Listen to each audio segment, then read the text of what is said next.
Hey there, Blade fans. I'm back. OG Blade Reviews with you once again. Thanks for coming, by the way. And I hope you're going to enjoy this review because this was sent to me by Kansept Knives.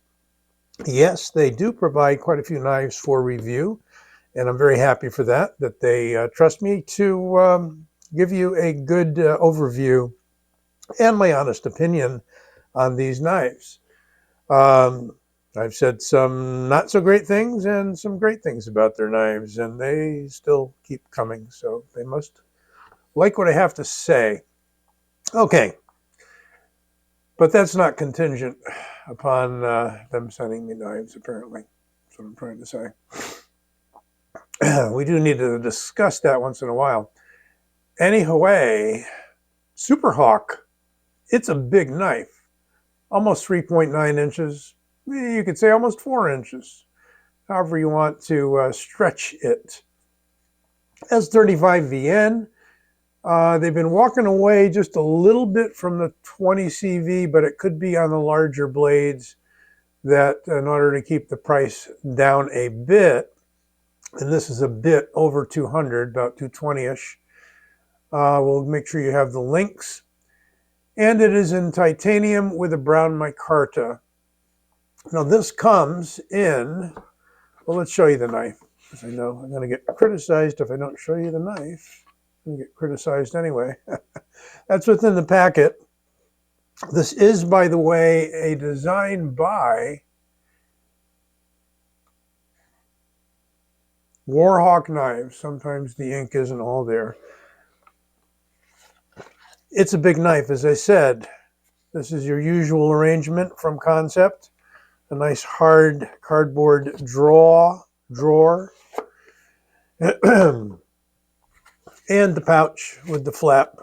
And there it is. Bang, as Jared used to say, I'm told.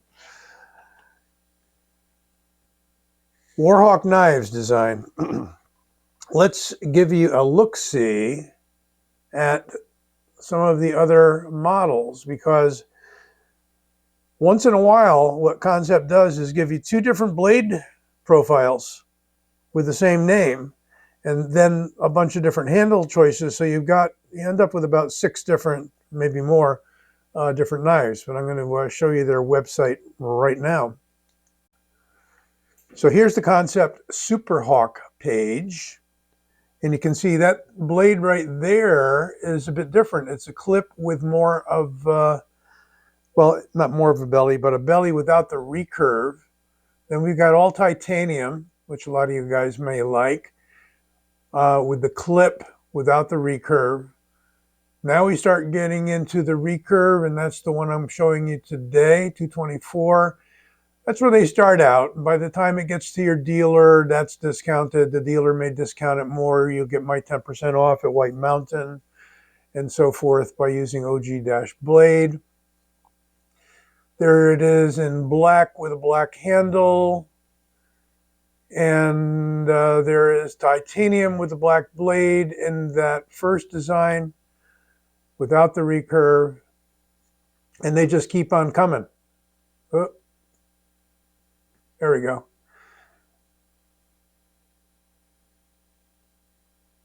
So, yeah, that's what we got. 2 different blade designs. That's the Eagle Strike. Eagle Strike's coming out soon, too. And that is a really nice design by my Australian friend, James Lowe. Hopefully we'll be talking about that one soon. But let's take a look.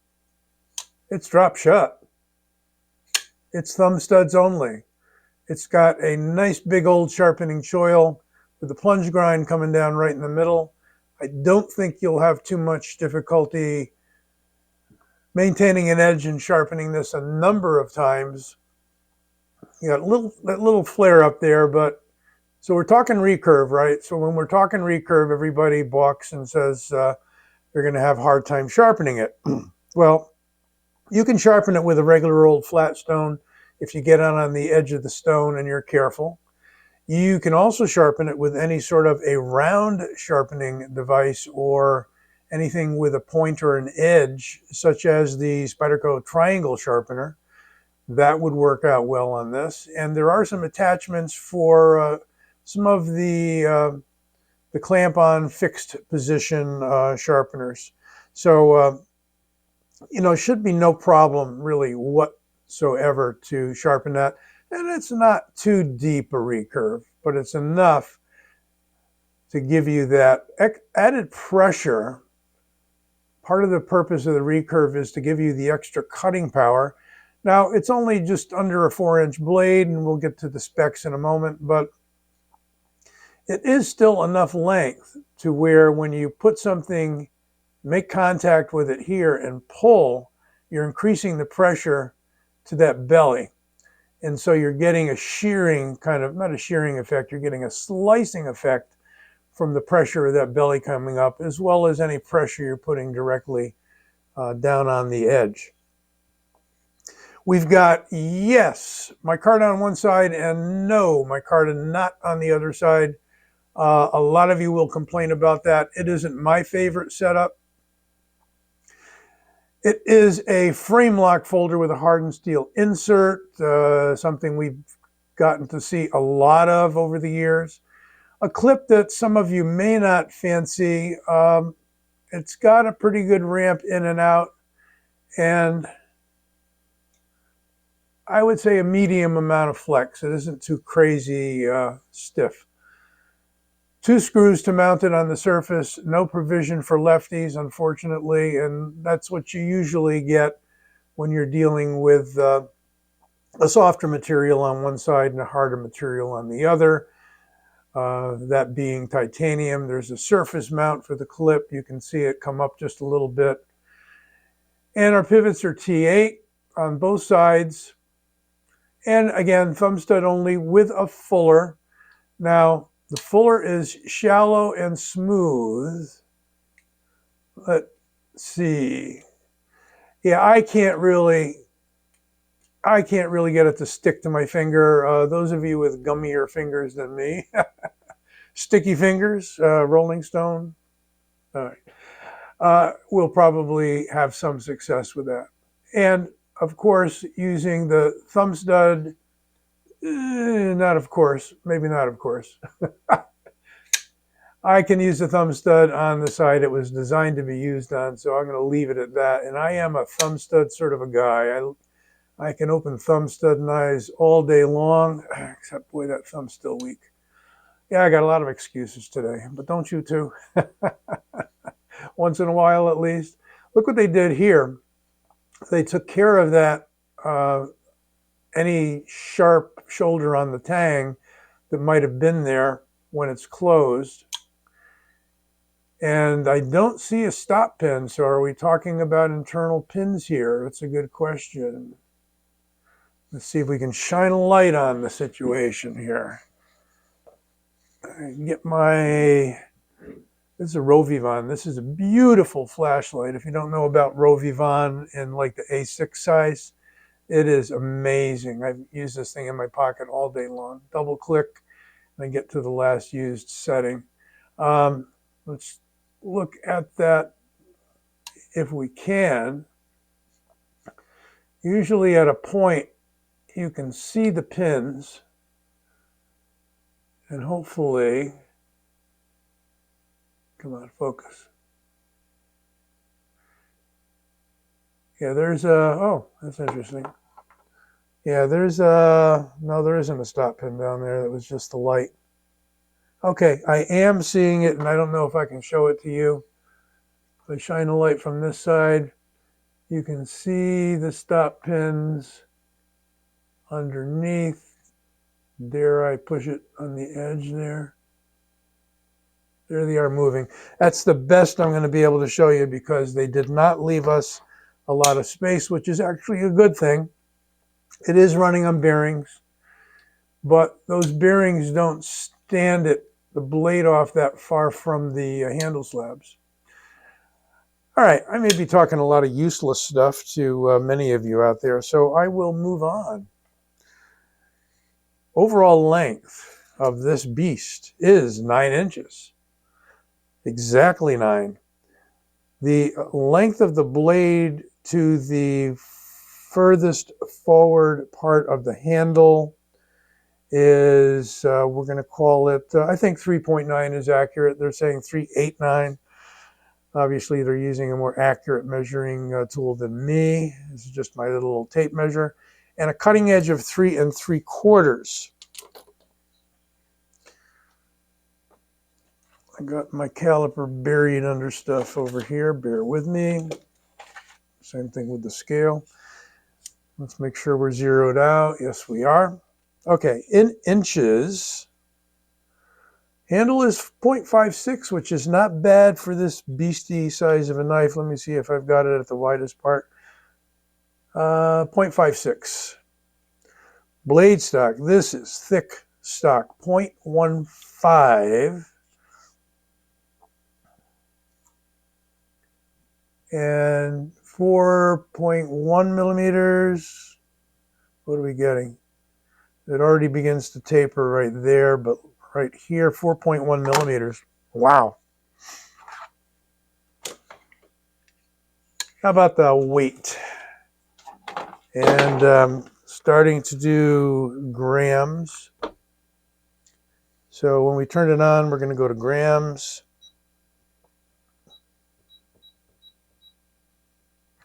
There's grams. And in grams, we got 164.6 grams. Ounces, we've got, it's still under 6 ounces for a big knife is not bad. 5.8. 5.8, not bad. There it is again in the closed position. It is kind of a wide clip, but maybe it's kind of fitting with the wide-ish and heavy knife. Maybe you want a stronger clip for a knife that's just a few fractions under 6 ounces. But, oh, that makes a thwack when you open it. Really satisfying. Again, if you don't like the Recurve, you can get it without the Recurve. Superhawk. What else have we got for compare today? Well, it's another Kansept knife. Another thumb stud knife. This is the Shikari, designed by Morgan Cohen's Craft. It's longer, but it is equally tall and robust. Is the blade thickness equally robust? I would say it's the same, about 4 millimeters. However, we've got a long clip point on this one. Really nice. It's a beautiful blade shape. This one is double-sided. Wish they had done that with this one. But again, there might be a little bit more money on the Shikari. Maybe a little bit more sleek clip. Bolster lock, because we've got the material covering some of the Framelock there. One thing I didn't notice is, no, well, yes, okay. So there's weight relieving on this guy. You can begin to see it down in there on the titanium side. And I think we actually don't on this one, and the reason being that they milled out for the handle slabs on both sides. But there you have the Shikari, about 1 inch longer overall and a little bit longer blade. So this one's over a 4-inch blade. I think, as I recall, it's like 4.1, something like that. Let's see, 4 inches. So a wee bit longer. That's the Shikari. And here is my compare from Artisan. This was sent to me by Artisan for review a while back. It is a Dirk Pinkerton design. It's called the Kami. Not C-O-M-I, but K-A-M-I. K-A-M-I. And it's about an inch shorter overall and slightly shorter blade. I brought it out because this is another example of a recurve treated completely different. We've got a high flat grind on this one. We don't have the Tonto-esque hollow and flat grind, if I didn't mention that. Both have a stone wash, and both have this uni micarta, one-sided micarta. Can't come up with a name for that very quickly. Sorry about that. And a way different kind of clip. A little bit of micro milling there on the clip, a little bit of micro milling on the chamfers here. Very nicely done. Much lighter weight knife and with a thumb disc. Still a Framelock. I'm encountering a little problems with that, the strength of that thumb again. But I think I'm just going to have to live with it. What are you going to do? Some things you can't change, right? Well, sharpness we can talk about. And I haven't touched this blade yet. This is a factory edge. We'll see what we get. Not bad. Not bad. How about that front portion? Yeah. They did a good job on both facets of that blade. Very nice. Because often with the flat grind here and a little more, I don't think it's going to be a different angle. We've got pretty much the same angle all the way through on that edge, on that bevel. But sometimes the front portion is not sharpened as finely as the portion in the hollow here. Nice transition. One thing you do get with both knives is that, that differentiation there out front. The main difference being, if I can bring out the examples again, main difference being that, see if I can bring up the, well, that shows it pretty well. Let's go into that one. There we go. So you can see we've got just a very gradual belly here, straight back, still got the fuller, and then you got a clip. The clip is maybe a little shorter on this model than on the Recurve. Same pocket clip, same thumb studs. It's just a matter of, pick your flavor kind of a thing. But let's take another look around before we wrap. It does not feel as heavy as you might imagine. Just dug my background a little there. I do that. You're working with knives on cardboard, yeah. Real smooth. I mean, it's just buttery smooth. Nice drop. Nice job on the micarta. It will absorb oils from your hand, but what I notice is I've gone out of my way using like leather preservative, that kind of a waxy, oily stuff, and I put it on the micarta handles. Not on this one yet, because I don't like to change anything before I show it to you. And it darkens it right up for a while, and then a day or two later, it's light again. It just absorbs it right in. You can see some of the fibers there, but this is a good quality premium micarta. You may or may not like micarta. You may or may not like the fact that they gave us two different handle materials, but it is what it is. Some of you don't mind, and some of you like that in order to get the micarta. But you can see how large this knife is, 9-inch knife. It's at least 1.5 inches left over in my hand, medium large hand. And plenty left over up front. We've got a nice stop here with that finger groove. Call it a finger choil, but choil usually refers to the blade. There's your Kansept marking. There's S35VN. There's the stock number there. And on this side, we have Warhawk Knives. Interesting logo. Yeah, can't really make it out very well. Superhawk. So not a whole lot of heavy billboarding. They went small with the billboarding, which is really nice. It's just enough, I think. Well, you let me know what you think about the Superhawk. I think it's a super knife. Some of the downsides are maybe the clip, lack of a finger groove with a sharp shoulder that allows you to middle finger flick it using that, and the one-sided micarta handle material on it.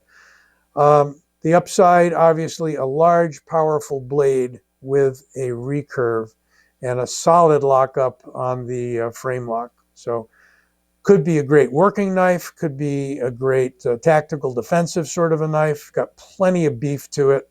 If you like a heavier knife that's still under 6 ounces, go look no further. Go no further. Look no further. OG Blade Reviews with you. And don't forget to give this video a like. Right now you see my logo over here, and you click on it. You can subscribe to the channel if you haven't already. Hope you do. Hope you like this vid. Be well.